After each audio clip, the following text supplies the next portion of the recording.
I think that look, this is the best Cubs team since 2018. So in that sense, I mean, there's a lot of optimism. They have a, we've talked about how much, we're, basically stands of Shota Imanaga at this point. We've talked a lot about how, much we love Justin Steele and Seiya Suzuki and Nico Horner. I mean, it's a really good, outline of a team that they have, and they obviously have a lot of depth. They signed Justin Turner, a former Boston Red Sox. They signed, a bunch of guys to the roster this year. So, I mean, I'm hopeful. I think the NL Central kind of sucks this year. The Brewers finally look like they're going to fall off, but I mean, let's be honest. I mean, the Cubs are not nearly as good as like the Dodgers or the Phillies. I mean, they'll make the playoffs, I think, but they're going to get swept out of the first round. It sounds like you're pretty confident on this. Derek, do you have any thoughts on the Cubs?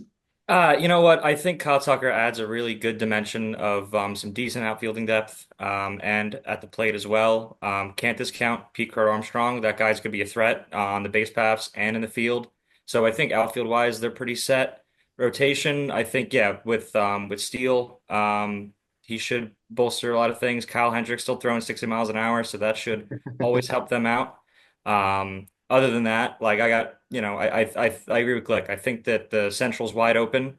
Brewers, I'm sure we'll get to in a minute. They're always going to challenge, even if they don't fall off completely, they're still going to win a bunch of baseball games. So Cubs still got to show up and do what they need to do to win the games they need to and give good teams a tough time. Yeah, I gotta agree with both of you. I mean, if you guys, again, I've been such a huge fan of PCA for the past like 2 years. Even in the minors, like he's been such an asset to the Cubs. So again, I've said it for a while now. I'm extremely excited to see what PCA has to offer. He is a power hitting threat. Now, Brandon, I'm gonna call you a little bit of BS on here. I don't think I overhype Cody Bellinger. Look, he's off to the Yankees. He can do whatever the hell he wants in New York from now on. Is PCA going to be the next Cody Bellinger? Who knows? But I'm very excited to see what happens. But I don't know. I don't know. I'm just saying. I mean, what are you hoping to get from PCA that you got from Bellinger? Like the power hitting numbers? I think that He's just a PCA young buck. That's all I'm saying. He's a young buck. But yeah, if you're asking for the Dodgers Cody Bellinger, you might get the young buck aspect of it, but he was a shadow of his former self in Chicago.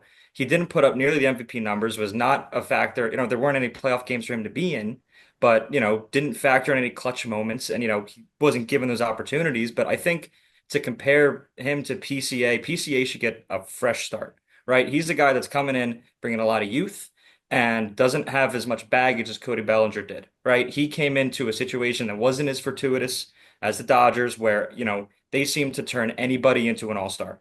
So to compare that and put PCA as a he needs to deliver kind of guy, I think that he wears that pressure well, and he doesn't need that pressure. So I think that um, going into the season that, we should expect a little, fresher things from PCA.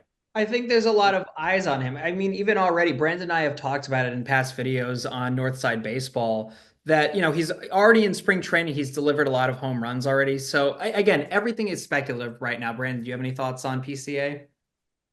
I mean, well, first of all, fellow Cubs fans, I did not miss that Derek said that Kyle Hendricks is still on the Cubs. He's on the Angels. He Damn it. does still throw 60 miles an hour, so he was right about that.